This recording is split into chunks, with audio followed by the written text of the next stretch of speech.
And now I'd like to welcome advertising effectiveness expert Peter Field and Denise Turner from Newsworks UK, who'll speak about a new piece of research they've produced which examines the business effects of advertising. Thanks very much, Adrian. I'm just going to hand straight over to Denise, who wants to say a few words before we get into the meat of this study. So over to you, Denise. Thanks, Peter, and thanks, Adrian. So I'm just going to give you a little bit of an introduction to the sort of rationale behind this and why we have done this study, and then Peter will take over and give you the meat of the insights and the results, and then Peter and I will come back for a quick chat at the end, just exploring some of the themes that have come up. So I run the Insight programme at Newsworks in London, although obviously we're all working very virtually these days. One of the challenges that I think that news brands particularly suffer from is, but it's also an opportunity, I think, is that how do you measure the print and the digital aspects of news brands? It's one of the only channels that is sort of really diversifying in and getting the scale in both print and digital. So we've been working with Peter and with the IPA data bank now for the last 10 years. So this is the fourth iteration of this work that we've done with Peter. And without spoiling any of Peter's thunder, it really does deliver on the objectives that we set to measure the effectiveness of both print and digital news brands. So without further ado, I'm going to hand over to Peter, and Peter will just give you a quick sort of précis of where the data comes from and talk you through the results of this latest iteration of the study. Over to you, Peter. Thank you. Thanks very much, Denise. So I know what some of you may be thinking, isn't this just another example of a media channel marking its own homework? So let me just answer that possible question first in two ways. Firstly, the data we're using here, as Denise has already said, is the IPA effectiveness data. So this is the confidential data submitted alongside entries to the Effectiveness Awards competition in the UK. And it enables us to look at many things, but specifically here, how media choices influence hard business outcomes. And we have a raft of 6 business metrics that we're particularly going to look at in this analysis. Now, the data is the data. The data bank wasn't set up to do this kind of analysis. It's one of the many very useful uses to which it can be put. So you can't game this data. It is what it is. It's a robust and objective database. So I hope you trust the findings. The second point I'd make is that I get asked quite often to do these kinds of analysis for other media platforms. And I always decline if I know there isn't a story, and very often I do decline. But I'm happy to say that the story for news brands, as Denise has already alluded to, is not only strong, but it's been very strong now for 10 years, and also it's getting stronger, as you're going to see. So it was an easy yes for me to say to update this study, because I know that the findings are going to be strong, as you will see.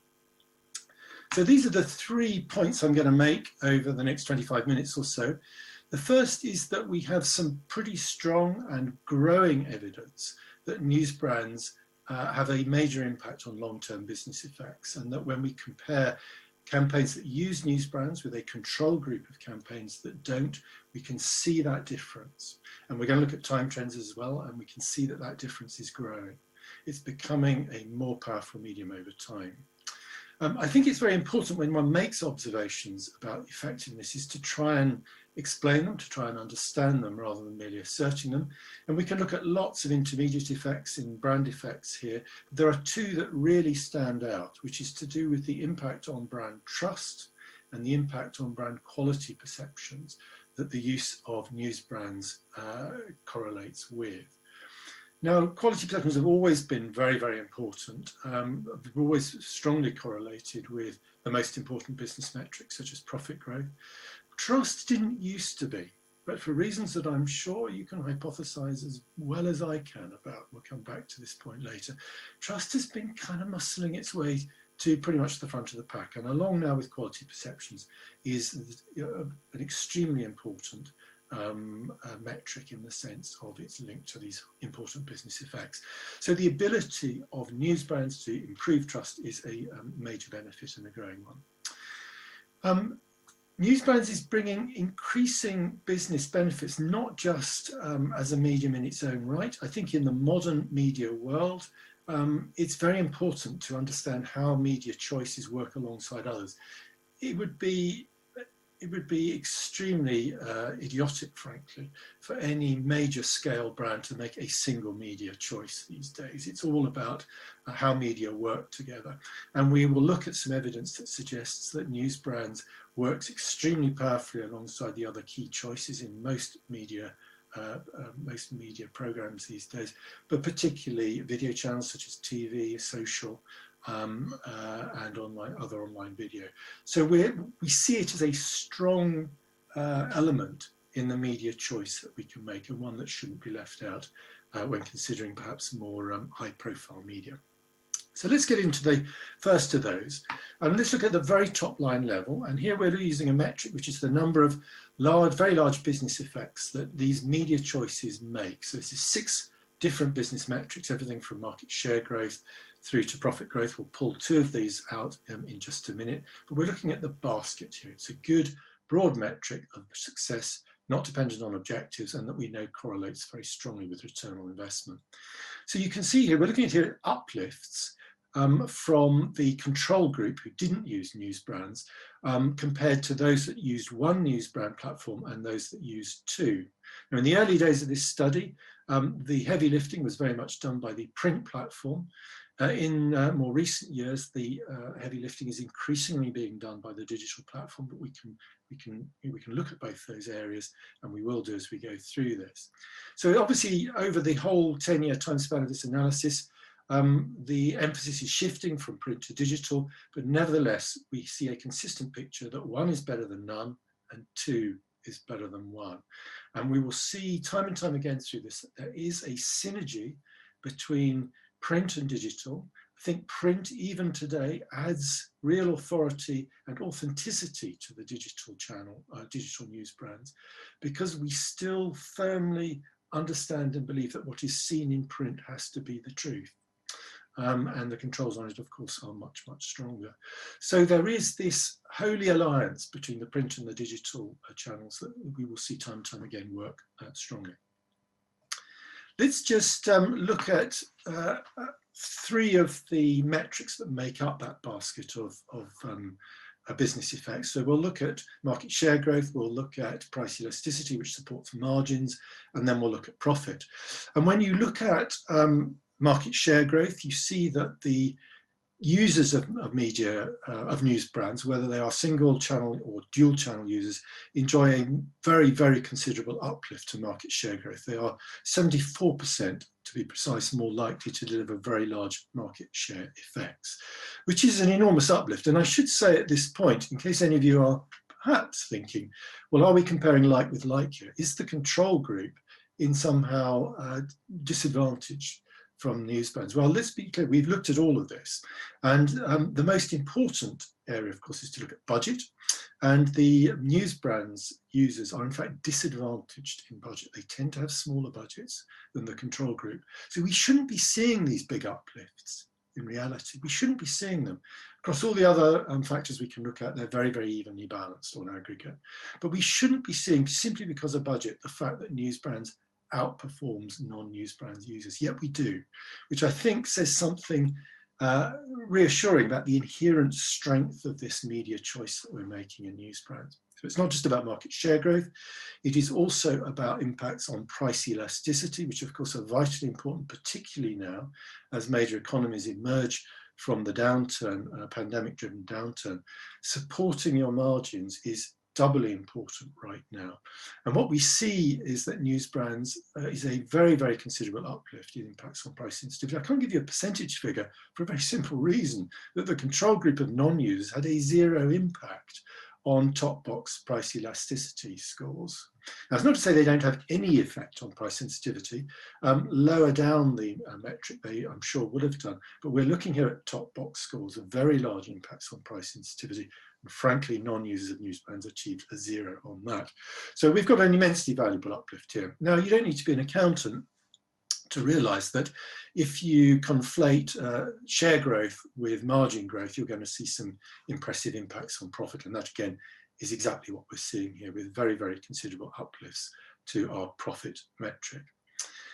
So there's a broad look over comparing users with non-users. Let's break that down now, again, into the single versus dual platform users.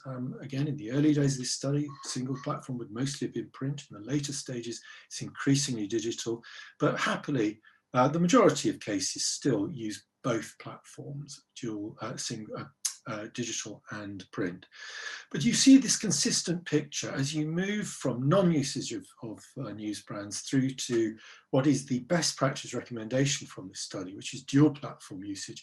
You see an ever improving trend across market share, across price sensitivity, and of course, across profit. So the more we make use of news brands, the more our impacts are across these three key business metrics.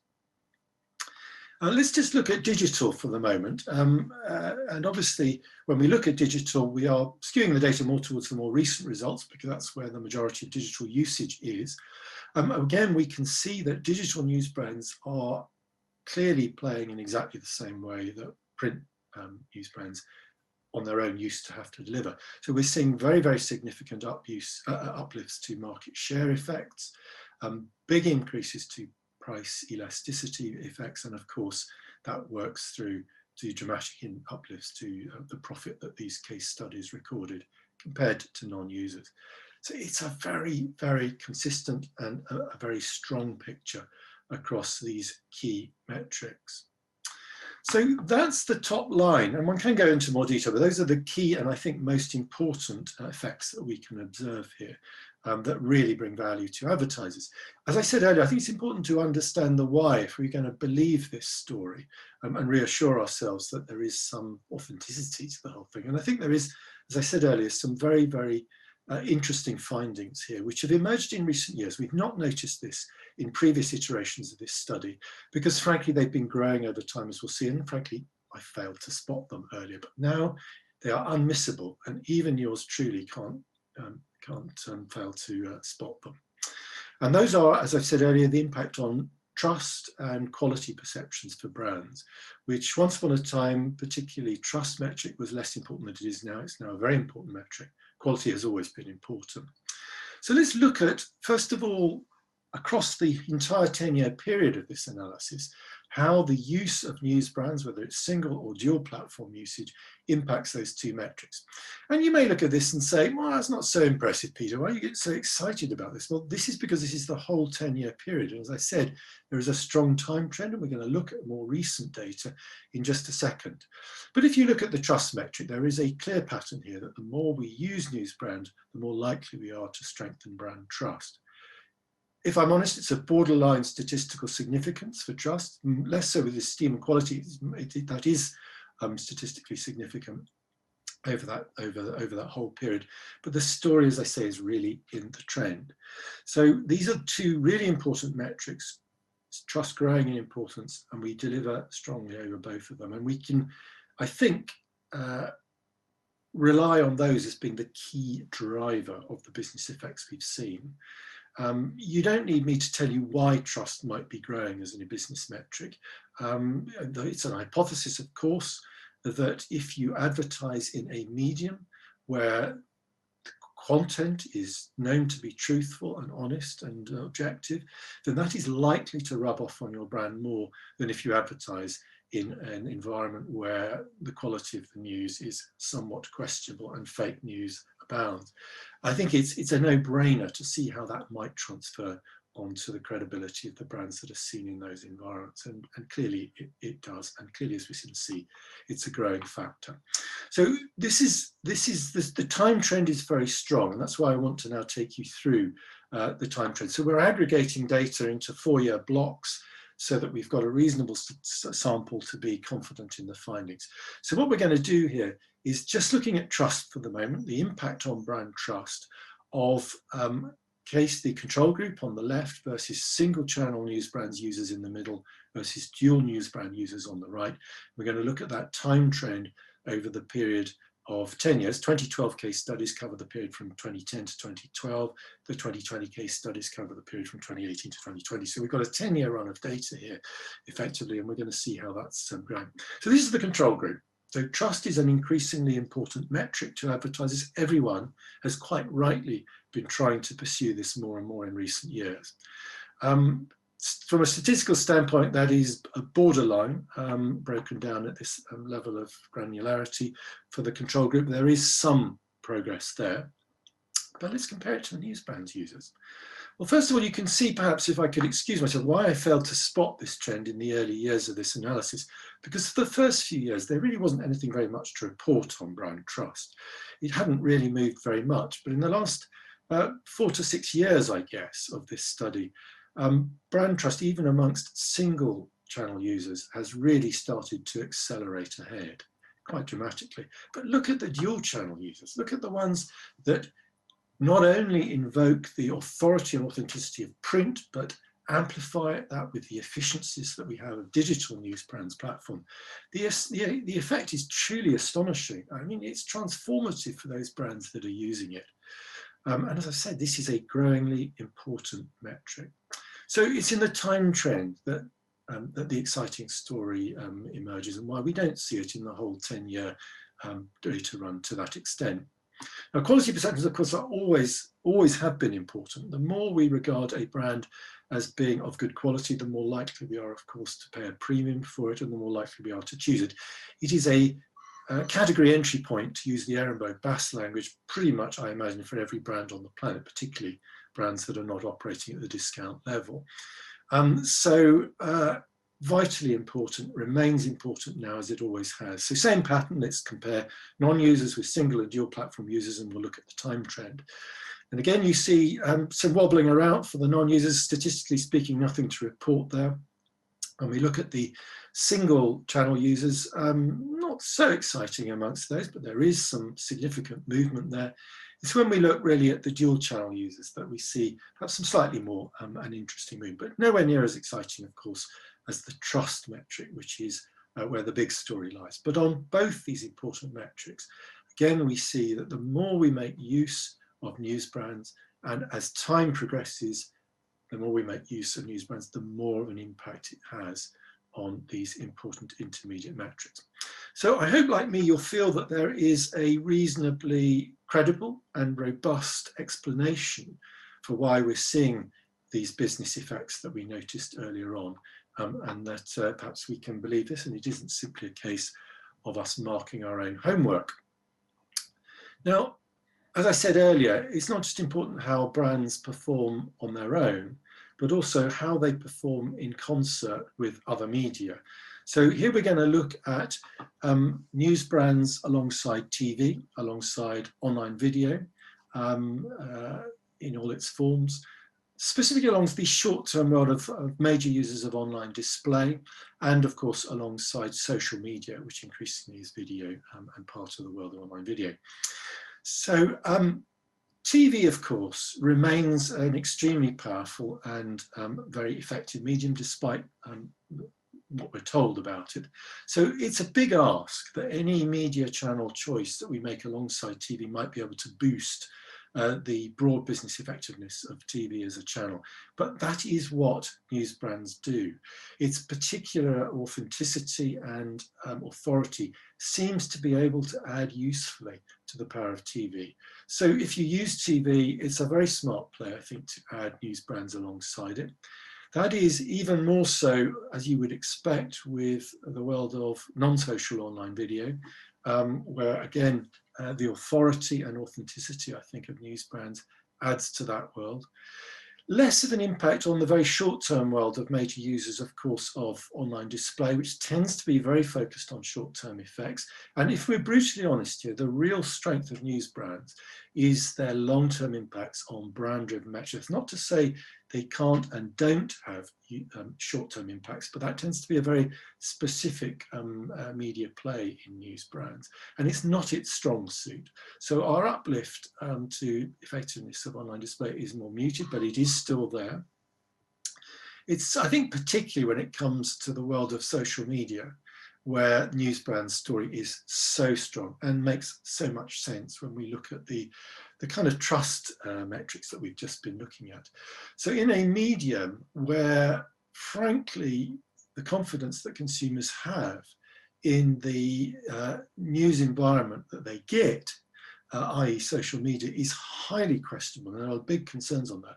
It of course makes immense sense that the brands that are also seen in the much more trusted and authoritative world of pucker news brands and news media would find a big uplift, and that's exactly what we see, a massive uplift to effectiveness. So if you are a brand that makes significant use of social media, as most brands do these days, again, it would be a dubious choice not to include news brands. It makes great sense, and you will hopefully be able to rectify some of the shortcomings of social when you do that. The reasons we see that is, again, often borne out in trust effects, where we see strong uplifts to trust effects of TV. And TV is not a medium that is weak at generating trust effects, but it's just not as strong as news brands. So we have good benefits from adding it to TV, very strong uplifts when we add it to online video. In the area of online display, this is, of course, less relevant because in the short term world, brand issues are not so important. But of course, when it comes to the world of social media, again, we see how the trust that stems from news brands just becomes immensely, immensely valuable. So it has a value across all of these channels, but particularly alongside social. And then finally, let's look at quality effects, which, as I've said, are arguably the more important of the two. And again, I think we have a particularly valuable uplift when it comes to quality versus TV, because again of the authority that I think is bestowed on brands when they are seen in print and digital together, particularly when the two work together, it has big impacts on quality effects. Big uplifts where we're using online video, as you would expect. Again, even in the area of online display, there are some useful effects there. But when it comes to social is where we really see the big, big quality uplifts, more than 3 times. I mean, it's a massive, massive uplift. And I have to say, you know, I do a lot of analysis of media impacts, impact of media choices. And these are big, big effects. I mean, often we do see uplifts of enriching a media a set of media choices. When we enrich our media plan, we often do see uplifts, but not on this kind of scale. It's quite astonishing. So I am very, very clear about this. You know, to me, this evidence is very strong and very authoritative, to an extent that I very, very rarely see when I pull out media choices and start to look at their impact. There is very clear evidence for positive long-term business effects from the investment in news brands media, that those impacts are growing in strength over time, and we have a pretty clear and strong explanation for why that might be the case. So I hope you find that credible. I hope you find it persuasive. And the clear takeout from this is that a sensible media choice is to add news brands, particularly dual platform. That is the best practice platform still now, even in these heady digital days. The authority that comes from seeing it in print does seem to still add to the authority of the digital product. So I urge you very strongly not to overlook news brands when you make media plans today, as you will be encouraged to do by many other sales forces of other competitive media. Thank you very much for listening to us. And I'm going to take some questions routed via Denise on all of that. So we're open to questions. Thanks so much, Peter. Isn't it just, you know, it's really encouraging to see these findings, because in a world where, you know, people would often tell you that people don't do anything normal anymore, do they?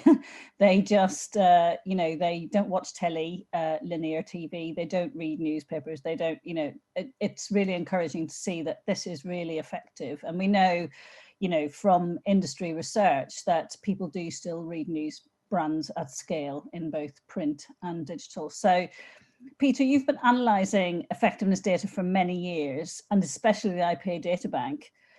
I mean, you've drawn this out a little bit, but just remind us what you think the highlights of this piece of analysis are, in your opinion.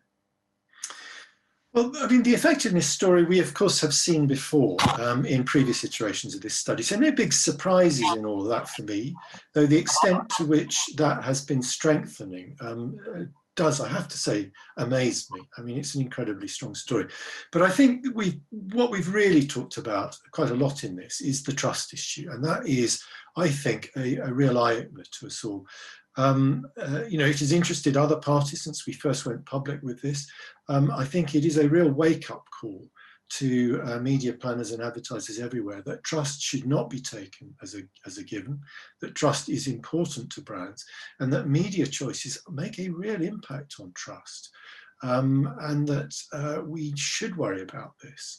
We know, because of many findings that relate to you know, particularly the world of social, that the trust that consumers have in the information that they are fed is growing strongly as an issue. People are increasingly worried about that. And pulling that out is, I think, a very important issue, and advertisers should take that very seriously. So again, I suppose with hindsight, I shouldn't have been surprised by trust leaping out, but I was surprised. I'd failed to notice it before, and it's absolutely unmissable now as an issue. And I think we should all, whatever our role is in the world of advertising and marketing, we should be thinking quite seriously about brand trust and how we reinforce it. Do you know what, I think that whatever the world thinks of Donald Trump, the one thing he brought to us was a sort of an awareness of fake news. So, you know, actually then, you know, in other work that we've done, we see people saying that they trust and they value journalism more, you know, since the arrival of fake news, since the pandemic. And I think it has opened people's eyes to all of that. So I think it is that there is definitely supporting evidence that trust is a growing issue for advertisers. And I think one thing as well that this analysis reminds people of is the whole area of context, because I think, I'll be interested in your perspective on this, Peter, but you know, my view on it is that people have sort of forgotten the where of media planning with the arrival of digital. They think that they can get somebody, you know, if they can reach somebody wherever, it doesn't really matter. So, you know, where a brand is seen is absolutely vital. So what would your advice be, you know, to planners today, not just on this analysis, but on your very many years of measuring effectiveness? Well, you know, we have always known, I've been in this business now for more years than I'm prepared to admit to, but, you know, when I started out as a young account planner and had conversations with media planners, they spent a lot of their time trying to find the right environment for the particular campaign that they were buying or planning. And that used to be a very important part of the thinking, but somewhere in the recent 10 or 20 years, we kind of forgot the importance of context. The fact that the medium and the message are, of course, interrelated, and that, you know, if we're trying to build, say, the trust in our brand, that being in an environment that kind of exudes trust is going to help us reinforce that message. And, you know, we forgot this at our peril. We became obsessed with, you know, the efficiencies of buying reach, buying eyeballs, and we didn't care too much about the content that surrounded our advertising. We had our first wake-up call when advertisers started finding their advertising alongside some pretty toxic content, but clearly it's much more of an issue than that. It's not just about weeding out toxic advertising environments, it's also about whether the advertising environment supports the message and indeed supports the viewing experience of the ad. And we know, because of a lot of work that's been done in recent years on viewability, is that does vary enormously from platform to platform, particularly in social, where the viewability of advertising can be really quite a challenge, particularly for businesses that are looking to drive long-term brand built effects. So, and I think the kind of contract with consumers in news brands has always been well understood, that advertising is accepted in that environment because it's paying for the quality of the journalism and the context that it lives in. And we've always understood that from the earliest days of print, and I think that persists today. So I think what we're seeing here is quite probably, though I don't have data to prove this, is an enhanced visibility of advertising that appears on a news brand platform. Denise may have data to support that. But if you're looking at perhaps the same ad appearing in a social context as opposed to a news brand context, it makes perfect sense to me that it would attract greater viewability. And that is also an enormously important issue for effectiveness. Yes, I think it's a really important point. You know, I often talk about, well, two things. One, you know, it's not just about eliminating the negative, as in, you know, being in a brand safe environment, but it's about accentuating the positive of the context in which your brand is seen. And I think over the last few years, we've sort of forgotten the accentuating the positive. We did a really big study with Group M a couple of years ago called Value of Quality, and we basically had to design a research experiment to look at, you know, the effectiveness of advertising in news brands versus other still brand safe platforms. And one of the astonishing things that we found from that was that the non-news brand platforms, it was somewhere, I can't remember the exact stat off the top of my head, but it was somewhere around half of the impressions were not actually seen. So they might have been deemed viewable, but they weren't actually seen. Whereas the news brand stuff was in the sort of high 80s and 90s. We haven't even broached the thorny issue, of course, of fraud in the digital media kind of chain here. So there are so many issues, really, why I think it makes perfect sense that we should be seeing these impressive effectiveness uplifts from, you know, a single media choice of news brands. I mean, as I said earlier, the scale of the effects simply defies what we should be seeing. But it is not just driven by the innate strengths of the news brand's platform, but in, if you like, the serious issues and weaknesses of some of the other platforms that it works alongside. So yeah, it all kind of adds up, I think, to a consistent and sensible picture. Which, as I said earlier, makes it a kind of bit of a no-brainer to include news brands somewhere on our schedule. I think, you know, one of the big measurement challenges I think that news brands face, because of, you know, the fact that they are both print and digital, but in a lot of measurement that we see these days, digital is treated as one amorphous mass. And you see digital as a line on a plan, when actually it's made up of lots of different forms of content. So news brands, as you know, as an online digital channel, are often disadvantaged because of that. I think one of the great things about the IPA data bank is that it does categorize digital into its sort of component parts in a much you know, better way than a lot of measurement out there. And I think actually what was really interesting finding for me was the long-term effects that digital news brands drive, when the prevailing wisdom seems to be that digital is all about short-term, that I'll see an ad and then I'll go and I'll click on it and I'll buy it. Well, people don't just see an ad and then do something about it. What if you're seeing an ad for a car, for instance? You know, you might not buy one for a few years. So I think the same sort of principles apply. You know, how would you sort of respond to the sort of, you know, the way that the world has gone with this sort of obsession with short-termism in digital? Well, the whole obsession with short-termism, and I do point the finger at the digital world for encouraging this, and they still do. We know it's been corrosive. We know that the obsession with short-termism has not helped effectiveness generally. We see a very clear trend that as short-termism grew, effectiveness declined. And we've seen in the pre-pandemic period, and I stress it is the pre-pandemic period, we've seen a reverse of that. It's a very interesting new development in the IPA data, where the 2020 data for the very first time saw a reverse trend in this, so a shift back towards longer-term thinking. And we saw, as if by magic, a commensurate improvement in effectiveness. And this is the first time in the last decade or so. So that obsession with short-termism, which of course has been driven by digital because it happens to be very good at it, doesn't serve the needs of advertisers and marketers, frankly, very well. So I think it's important to demonstrate that you can use digital platforms, that there are digital platforms that can successfully help drive long-term effects. And it's no surprise to me that news brands might be that or one of those platforms, because it provides the right kind of environment and the right kind of interaction context, where we're more sitting back, we're absorbing, we're at a more relaxed state than perhaps we might be in a more in other forms of digital, shall we say.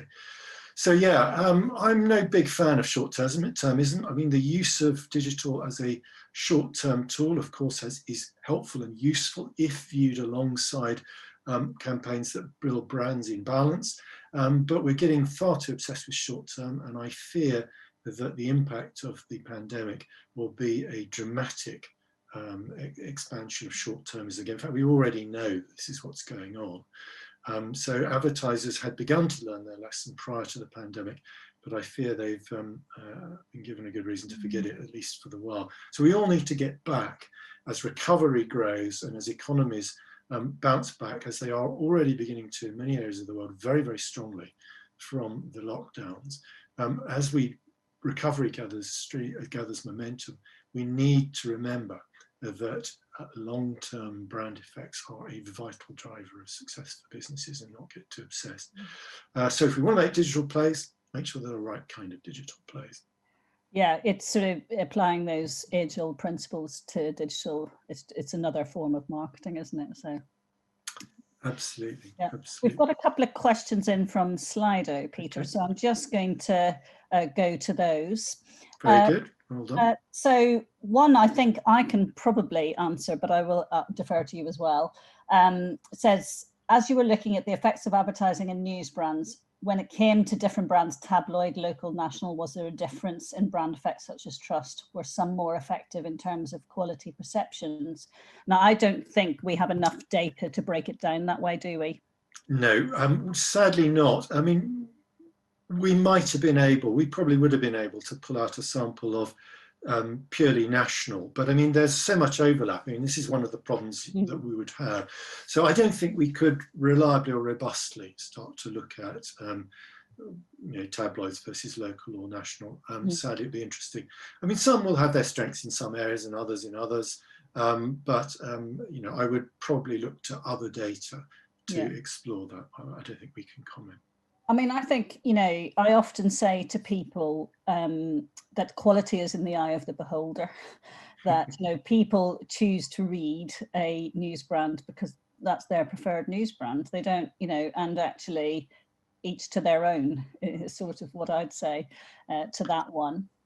Absolutely right. Absolutely right. I've never been a Daily Mail reader, but my dear mother used to be a feverish Daily Mail reader, and you could never convince her that it was anything other than God-given truth.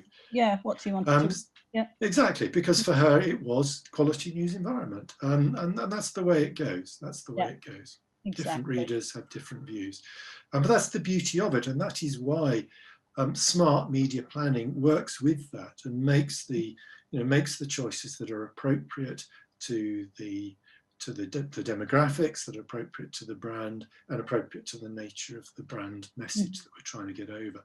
And these things are pretty difficult to automate reliably. So I would always argue for a strong human intervention in the world of media planning, frankly.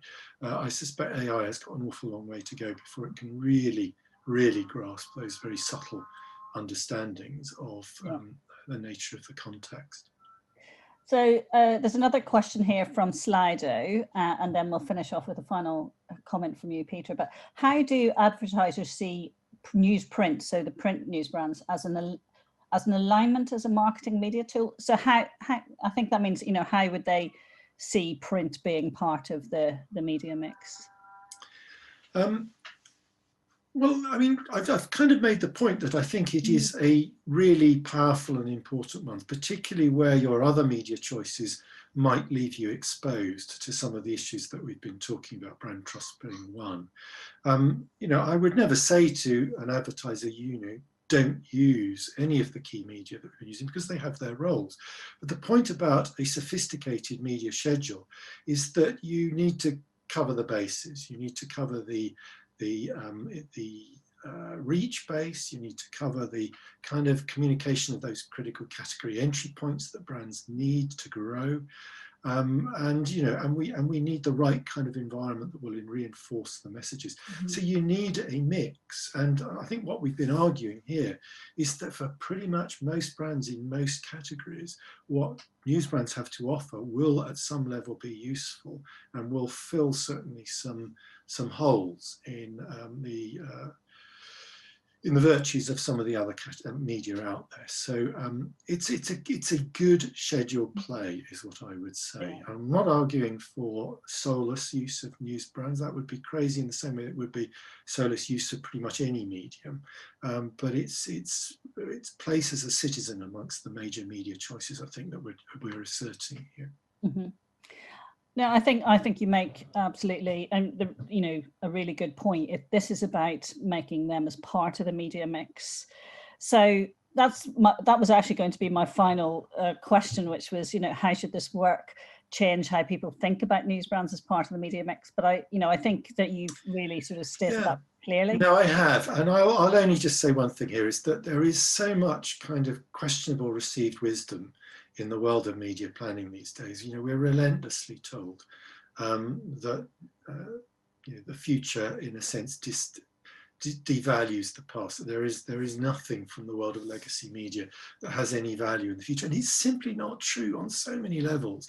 So just keep an open mind, question anything and everything that tells you that what you chose yesterday has no relevance to what you should be choosing today, because it's absolutely not true. The world of news brands, as we've seen, is a developing one, of course. It's shifting ever more from a print to a digital platform.